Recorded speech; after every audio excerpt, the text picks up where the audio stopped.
and said, how many school you won't go? You still they go school. They say you still they go school. Wetin happen? This, and how many school did I even go to? Now this pressure became intense at a point when I brought the first man home. He was based in Dubai. And after 2 weeks after our introduction, he suddenly said he was no longer interested in the relationship. What was the issue? Till date, I don't know. It's not as if I don't know now, but back then, it actually gave my mom a lot of worry. The first one was not really, he didn't really get at us like that. He really got at me because for a whole year I fasted, and my mom was begging everybody, please let me beg her. She's not the only one that has problem in this life. Please, there was somebody who did the introduction on the same day I did the introduction, and I think in November of that same year she got married, and maybe 2 months later she gave birth to twins. Like, that means she was pregnant while she did her introduction and all that. And her mom, when I was passing by her house one day, I was ìyàwó, you know Yoruba women, ìyàwó báwo ni, ẹ tó mọ́jọ́ wedding ni. Even though it was obvious that it looks as if the marriage will not continue, so many people still expected, and it's not like they expected. Even it's not just expecting alone. Some people actually shushed my mom. When my mom need to say something in public, they will shush her and say, some people insulted my mom. Sometimes to my face, you that your daughter did introduction, husband did not come, husband is in Dubai, husband is this one, that one, all of those things. So some people really do that thing. They do it. They actually did it to me. Yes. That aside, the second one came again, and I came to introduce him to my family as well. And this one ran away with my 800K. My daddy will just get to know on this podcast if he gets to listen to it. Jesus Christ. Apart from that, he ran away with my mom's phone. He ran away with a couple of things. Yes. We tried to get him, tried to look for him. That one passed. The third one came. After the second one, I felt maybe it is my relationship with God that is lacking. Maybe because I was not very committed as a Christian. Yes, I was a Christian. I was going to church. I was in a service group in church. I was doing well. But, when you do things in church religiously, it's actually different from when you do it spiritually, when you are spirit-filled. And then that issue moved me closer to God. I gave my life to Christ, and I became really, really committed in the service of God. Like now, I was doing it spiritually, not and intentionally. Yes, intentionally. And eventually, I met this brother, Christian like me, and I saw that he was really, really committed in the things of God. And we prayed about it, did everything. As a baby Christian, we prayed about it, we did everything. We had mentors that we were talking to at a point. And him too. I went to YMR this particular year, and I used to attend YMR every ending of the year. And there was this, he came to our house, he got introduced, we did the introduction again. Like the family came, brought things, did the way it should be. My daddy was very happy because I was finally living his dream. Like I'm getting married to. My daddy necessarily doesn't look at the men I bring home. Maybe they are rich, they have a car. That's not my dad's objective or my dad's concern. Yes, his goal is to get settled with a God-fearing man. God is not even God-fearing, a godly man, a man who knows God. And I went to YMR that year after maybe like 4 or 5 months after our introduction. We already started marriage counseling in the church. We already registered, did all of the blood whatever tests, medicals. We already did all of that. And because of the issues, I was working, he was working too, but he was a freelancer. He was doing graphic designs and the rest of it. And, there was friction here and there, getting an apartment, continuing our marriage counseling in church, because in my church, the husband has to, the groom has to have a place of his own. Yes. So we wanted a place of our own, and all of this thing was bringing a lot of friction. We're always fighting. And I was like, 5-month relationship, maybe 6-month relationship after introduction. We've obviously been together before then. So, when I got to YMR, I was confused that God, this person that you brought to me, is he not your son anymore? this fight every day is getting too much. And I remember that year in YML, I was telling God, all of the prayers I prayed all through the 3 days program that we did, I was telling God, God, if this man is not mine, let him go. If he is mine, let me be able to, like, let there be peace. Yeah, let there be peace in the relationship and all that. And before we left YMR, whenever I'm going to the mountain, prayer mountain like that, I don't go with my big phone. I go with a smaller phone. And I wanted to transfer some of the pictures we took with some of our friends to my phone. And I looked for my name on his phone, and I couldn't find my name. He saved my name as mine, and I checked and I couldn't find it. And I went further to dial my number, and I saw younger sister 1 and 2. No way. Yes, I saw younger sister 1 and 2. Wait. As in, your name was stored in his phone. Younger sister. Younger sister 1 My and the other Airtel number. 1, my Airtel, younger sister 2. And at that point, I knew there was somebody else somewhere. Because why would you save somebody who you already introduced your family to as younger sister 1 and 2? I called our mentors, our spiritual mentors. I reported this issue.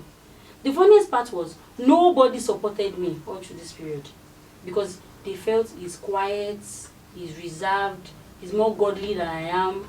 I don't know what he would say to that issue. And that was how we parted ways. Did you ask him for explanation? Of course I did. And they asked him. There was no explanation given. That means there was somebody. Obviously. Now, how did I get to know finally that yes, there was somebody else in the picture? That period he was struggling, and I have a new laptop that I wasn't using. I wasn't using it for I only watch Korean movies with my laptop. I was virtually not doing anything with it. Yes, K-drama people. I was not doing anything with it. I was doing mini importation back then with my hospital job. Yeah. But you know, I wasn't doing anything with the laptop. And my fiancé needed the laptop for his graphic design, whatever. I gave it to him. And because of the issues between us, because of that, me discovering that he said my name as younger sister 1 and 2 or whatever, and he was not giving a specific explanation to that reasonable explanation. Yes, I requested that he gives me back my laptop. And when he brought me back, he came to our house, met my mom washing in front of our house. He didn't greet my mom. He just dropped my laptop and walked away. Spiritual man. Carried the bike that brought him and zoomed off. And while I was checking on the laptop, I connected my phone to it. I didn't know what I wanted to check. And I saw the notepad. You know, the notepad can be saved in the cloud and all that. Yeah. And then I saw most of his messages, all of these dreams. Both of us are similar. We dream a lot. So he sees open day visions and every other thing like that. And he was documenting all of those things. And there was a place he documented. God said, Stella. I can never forget that lady's name. God said, Stella is my wife. Do you understand? So if God told you Stella is your wife, what are you now doing? What are you doing with Rebecca? Rebecca and Stella, they are not similar. My name started with R, she started with S. I don't understand. So how did those two names, how did they merge? At that point I knew, I felt betrayed. I felt betrayed.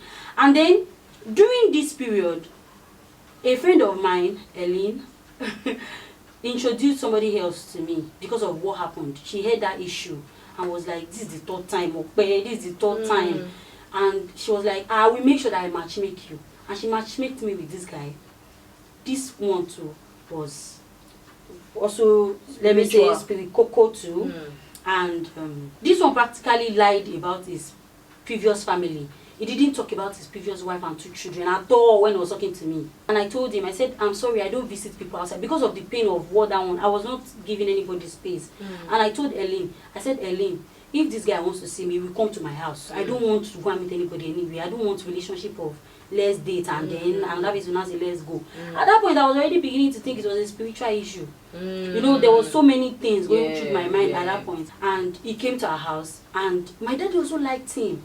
Like, you know the pain here is the fact that we have to make our parents go through this cycle of heartbreaks. God bless you. It's not just heartbreaking for me seeing my parents being heartbroken. He came to the house And my dad saw him, perfect gentleman. It was okay. My mom fell in love with him even before me. But me, I didn't like him. And I made it obvious. I made it plain. I told my dad and my mom that I don't like this person. My dad was like, this person is perfect for you. He has a job. He's okay. It does not look like the pastor that just came to deceive you and still left you. You are the one giving the person. I carried table, my reading table, like this on my head, took it to his shop that his auntie opened for him. And he still had time to say my name as younger sister. That breakup actually made me like I was so intense in my decision making with this next person, and because of me being adamant that no, I am not doing this person, I don't like this, my spirit does not connect with him.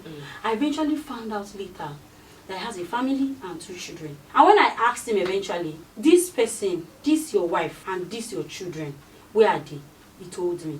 I was still giving him benefit of that. Okay, let me know first. And I asked him, are you divorced? Like, legally divorced? And he said, no. And I said, what are you looking for?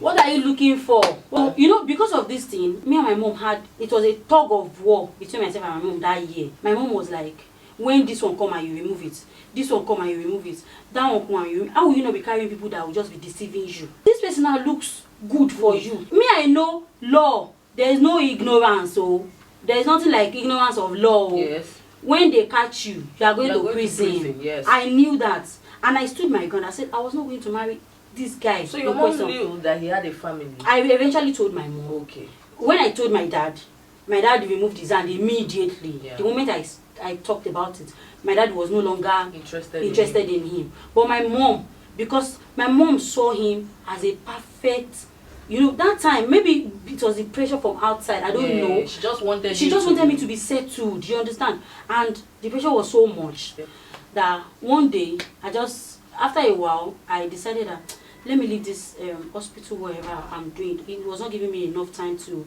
It wasn't giving you enough time for yourself. Yeah, for myself. And then I told my dad that I wanted to learn fashion designing, and he told me, go and make inquiries, let's pay. And you know, I had this mentor, Mrs. Grace. She too like ventured in, and in church my group chairman, the medical team chairman, Dr. Akeremali, bought a brand new machine for me. And I looked at that part that I took and I said, I think God is here for me. So because the grace I had when I made that decision were things that I was not expecting. And then, you know, God helped me and I started. And when I started, you know, because I was still nurturing the anger of that, the relationship after that one didn't really matter to me. But you see that last one that I did introduction, I was so bittered. I was very, very bittered. I won't lie to you. And I looked at it and I said, this is my mom that is always pressuring me. She gave me an ultimatum that by December, if you are not married, please go and look for a house. And leave my husband's house. Yes. Go and get an apartment for yourself and leave my husband's house. We were, myself and my mom, we were all, that period, sis, myself and my mom were always fighting. This bitterness made me to make another grave mistake. When I was learning, where I was learning, and then I met this guy, very easygoing, gentle. I know obviously from the first day I met him that he's not spiritual. I can weigh a man when I say man. I know what I want. If I want to be in a relationship with somebody. When I met him, I saw him that okay, he's a little bit below your standard. My standard, yes. Because I wanted to just ease that pressure I was getting from everywhere. I started dating him immediately. Maybe after like, I think 2 months into dating him, I got pregnant. I realized I was pregnant out of wedlock. This time, I wasn't scared. I wasn't scared. You know, normally I'm like, the way I'm always very scared when I was in school, and I'll be jittering like, my daddy. I wasn't scared. I took my scan result and I went home immediately. I gave it to my mom. Mom, this is it. And when my mom collected the river, my mom was rolling on the floor. Thank you, Jesus, the owner of my soul. Like, she was happy. I don't know what happiness was about back then, but she was very happy. She didn't know I had other plans. I wouldn't settle with a man that I know that myself and him We're not compatible. We are not compatible. I knew from the onset that myself and the guy was not compatible. I packed my bag and I ran to Ekiti. I left a note for my dad, explaining to him that I'm very sorry, I made another mistake. The pressure I was having was so much that I can no longer like wait for the right time anymore. Like I expressed this in a note for my dad on WhatsApp, and I left a physical note for my mom, telling her that the man who me I can't marry him. Like it's not me and him, we are not compatible. I knew I just wanted to get pregnant so she can let me be. And I ran to Ekiti. I stayed in Ekiti for 3 weeks or so. And the first week I got there, just as I am, anywhere I enter for job, me I don't used to. If I go for an interview, I don't go twice. I don't know. God has like that's a grace that I really enjoyed from God. Now and let me say maybe the experience I've gathered over the years. Anywhere I go to, if I go to look for a job, I'll get the job. So I happened to get a job in a law firm. That week, I arrived at Ekiti. Even the person I went to meet, Mary, she was very surprised. Sis, Nana, you don't get a job. But she told me that getting a job there is not very, unless I want to do a teacher's job. But I knew what I wanted to do. So I left home and I ran to Ekiti. My mom looked for me. She was asking me, where did I go? So I said, no, where? She should not worry about me. I'll be fine. And then complications of pregnancy started to come up. You know, I had paramesis gravidarum that pregnant women used to have in the beginning of the, and I was vomiting continuously. Anything I do, I'll vomit. And I was forced to tell my mom because at that point I was becoming scared. What is wrong with me? And she finally got to know where I was. And then she called Mary. Mary left the house. And by the time Mary was coming back to the house, she was shivering. And until Rebecca, come and be going to your house. Your mommy has been swearing for me on the phone. Your mommy has been doing this for me. And you know, because of I didn't want to be my problem and hurt the young girl's problem. I just carried my bag. And she was seen as a big sister. I carried my bag and I went back home. My daddy didn't reply my message. He didn't reply my message immediately. But I know the kind of father that I have. And I know that he was very disappointed.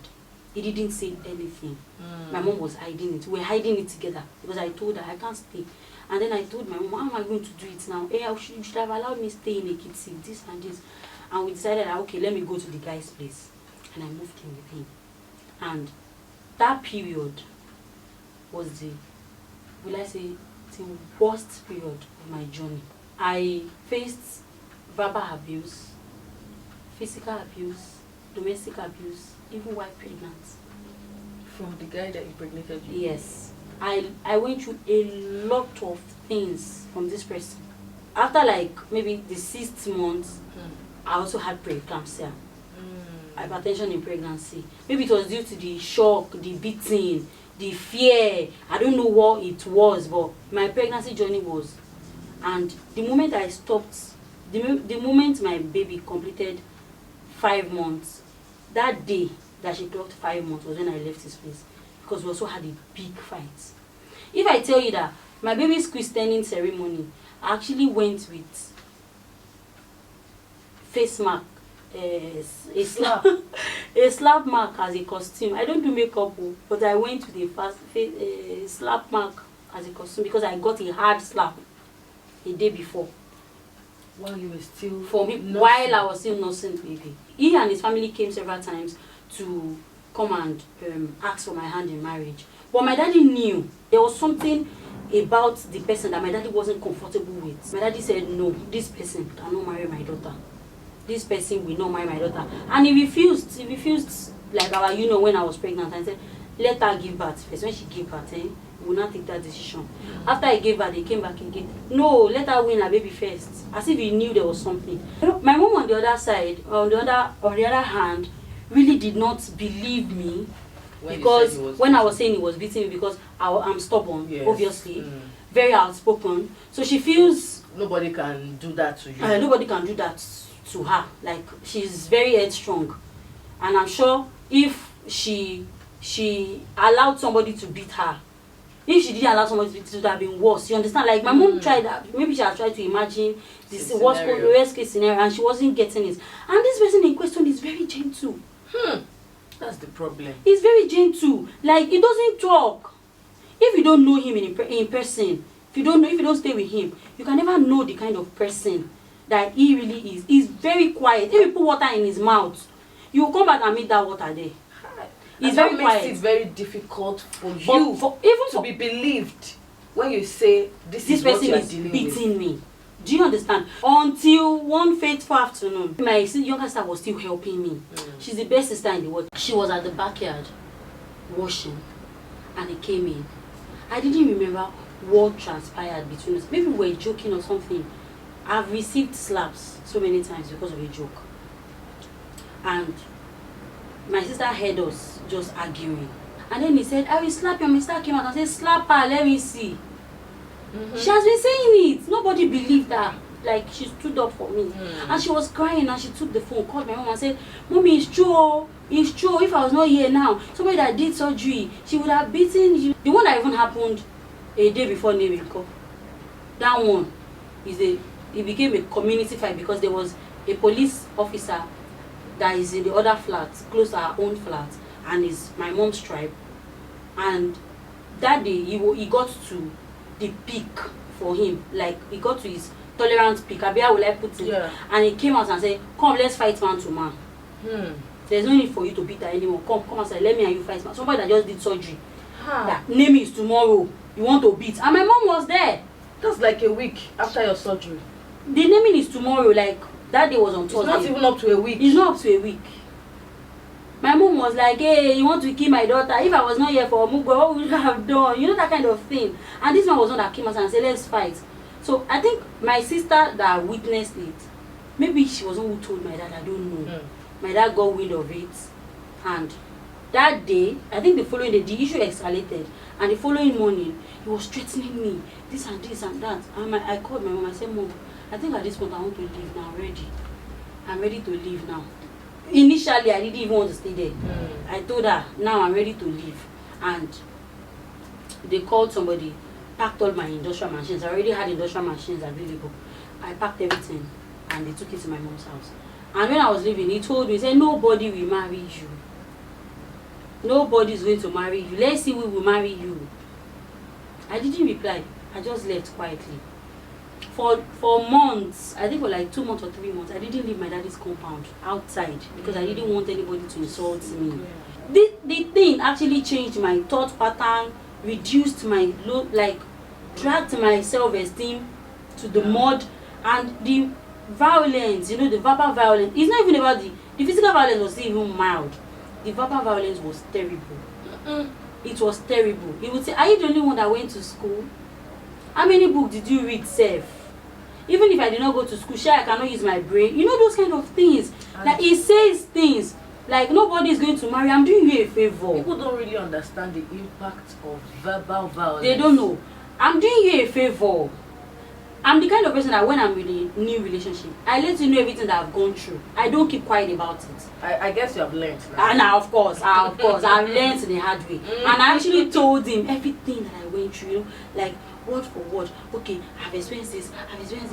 So he uses all of those things to talk when he's talking.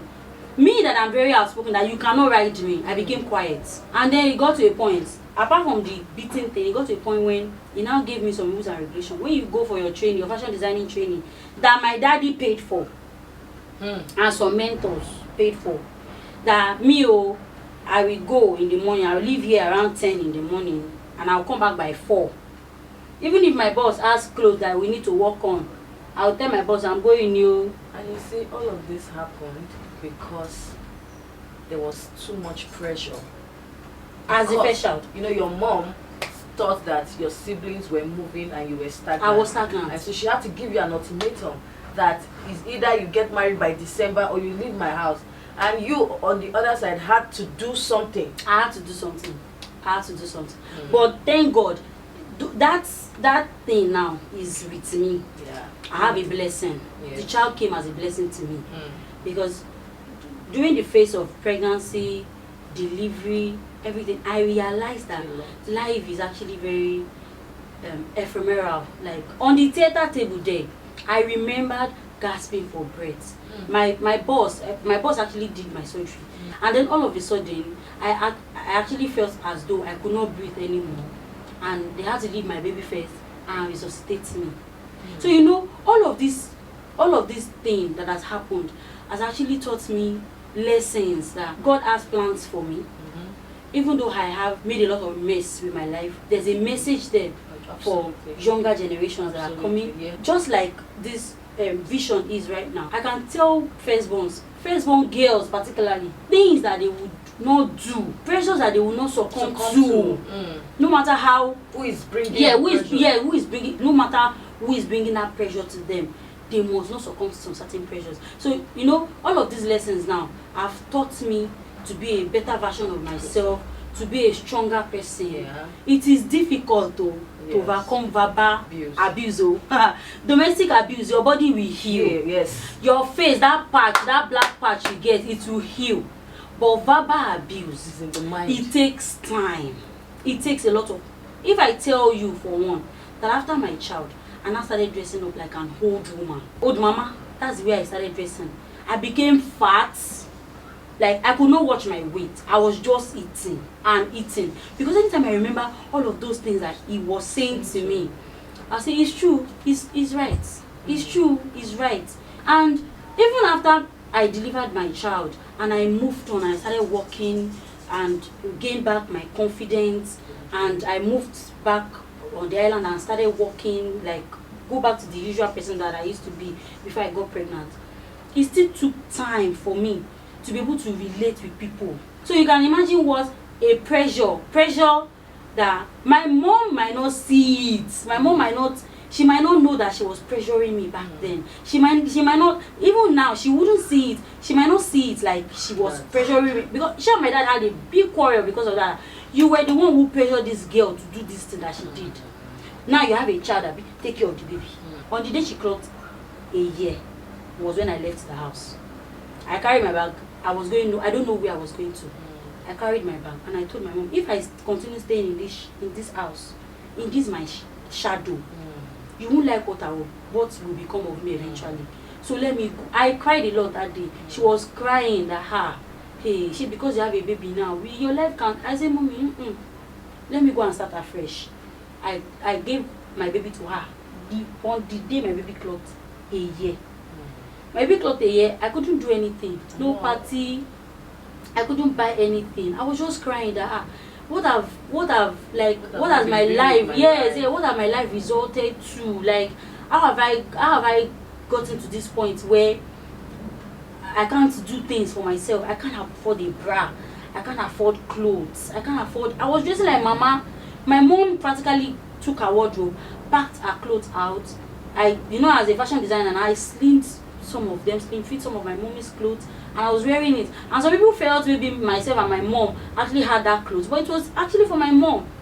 And then a friend's mom too, Mrs. Adeni, she called me and she noticed that my bra was not good, and she gave me some new Victoria's Secret bra, packed some of her English wears and gave them to me and said, okay, this is not your hand though. You need to like don't see this period as your end. You need to move further.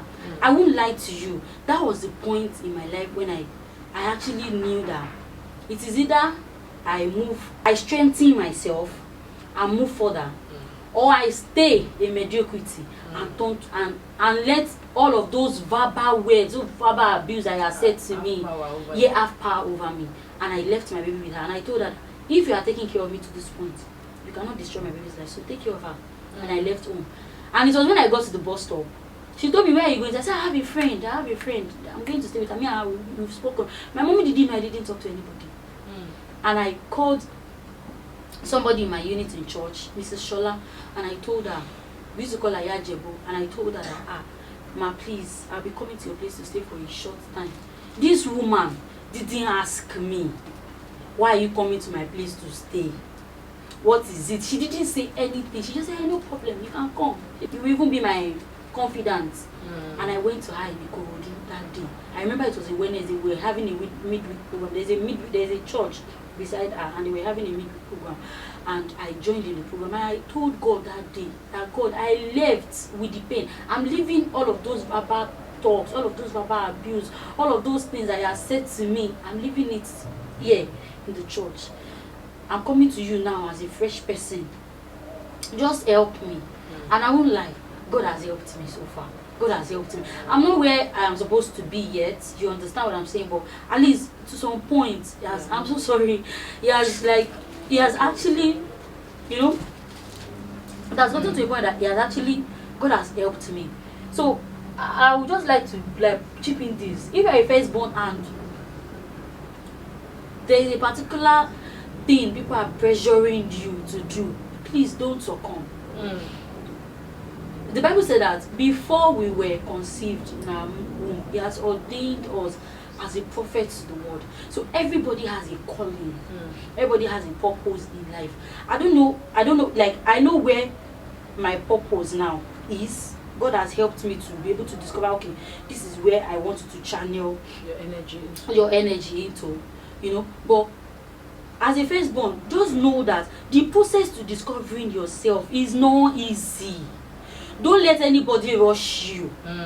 Because your younger ones are already has a car, has a family, are doing well, it doesn't mean that you're not going to do well. It doesn't mean you're not going to do well. See, a firstborn, if you read the Bible very well, there's a part in the Bible, I can't remember where that part is in the scripture. God said that the firstborns are His own. So if you're a firstborn, count yourself out. Like, don't think your purpose with that of your siblings are the same. Take your time to discover yourself. You know, if early in life I've been able to, you know, take all of these parts, like, okay, look at the first mistake I made that actually pulled me off the rail initially. I made the second mistake that also, where God was already putting me on the path, that also derailed me again before God now took His time to actually He's still breaking me. I'm still in the process. You understand what I'm saying? But you know, as a first child, don't let anybody rush you. You know, that, like the question you've asked, that is, how will I put it, is the story, the moment of your life that continues to live with me. Yes, that is it. Okay, thank you so much. Thank you for even being vulnerable. I know it's not easy, but I'm grateful to God that He's working in you and with you. Thank you very much. If you have an advice for parents based on what you have experienced, based on, you know, your wealth of knowledge now, what would you advise a parent that is raising a firstborn? Okay, now these are the things that I would like to talk to parents about. First of all, parents usually have favorites. It's obvious. Maybe because of the stories behind the delivery of the child, or an event that happened while that child came. It makes some of one of your children, or two or more of them, favorites to you. You know, because of the challenges that you've gone through. Please, I beg you, don't make it evident. No matter how tempted you are, let it look as though they are the same. That's how it should be normally. Yes, are supposed to be the same. Yeah. That's the first thing. Secondly, those methods of upbringing, children upbringing, particularly for the first child. A first child does not have the right to choose profession. Once you have a child now, you're already thinking, my child is a doctor. You already start dressing that child. When they have any cultural day in school or any event, what's it called in school back then, you dress the child as a medical doctor, because that's what you want the child to be. Are you asking the child, what do you want to be?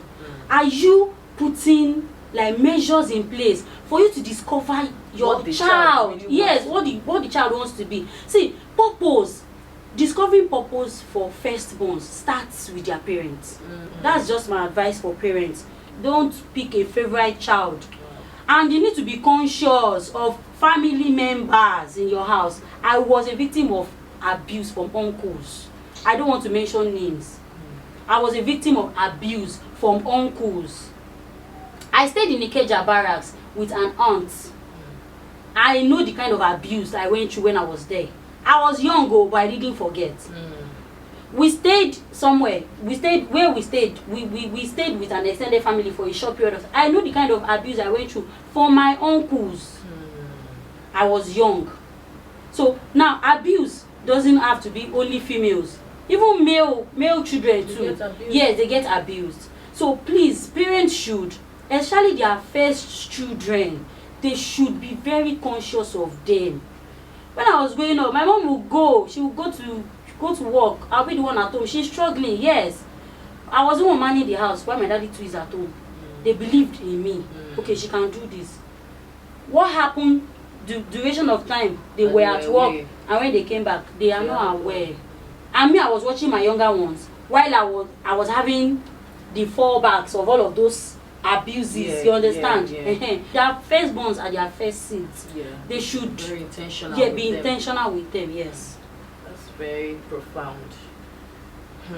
Wow, this was a really, really mind-blowing, insightful section, and thank you so much, Miss Rebecca, for thank you so much for being our guests. I really loved every bit of this, and so I can't wait to do this again with you. Thank you so much. You're welcome. And thank you for watching. I hope you enjoyed this very first section with Miss Rebecca. It was eye-opening for me, and you know, being a firstborn myself, I could relate with a lot of things that she said. But I'll just say a few things to parents out there, that if you have a firstborn, just take a closer look at your firstborn. Be more intentional with your firstborn child. Don't neglect your firstborn. Don't think they are automatic adults because they came first. They also need nurturing, they also need care, they also need your understanding and consideration. The way you consider every other child, the second born, you give excuses for them when they do certain things. I think you should be more graceful to the firstborn as well. And also to the firstborn child, you are not alone. And like Rebecca rightly said, do not feel any form of, don't make decisions because of pressure at all. Your life is different, your journey is different. Yes. Don't let anybody pull you out of God's plan, pull you out of track because of their pressure. Their pressure, I don't think in any area of your life where you had to deal with the consequences of the decisions you made because of pressure. Those people that pressured you, they didn't join you in feeling all of those pains. It was just you. Exactly. So at the end of the day, make decisions that are informed. Knowing who you are, knowing what God has called you to be. Yes. Don't bend to any pressure. Don't bow for pressure. Stand your ground, knowing who you are. Yes, your firstborn, your secondborns, they are going ahead of you. It's okay. Just know that your journey are different. Your journey, in fact, your journey is different from every other person's journey in your family. Different. You are called for a different purpose. Yes. So I want you to stand your ground, and I hope that we will all be victorious at the end of the day. Amen. So if you haven't subscribed to the channel yet, please do well to subscribe, and let us know what you feel about this section in the comment section. And if you would also like to share your story, you would also like to sit here with us and just share experiences as a firstborn, you can send us a mail, the email that will be showing on your screen right now. And that will be all for now. See you in our next video. Bye for now.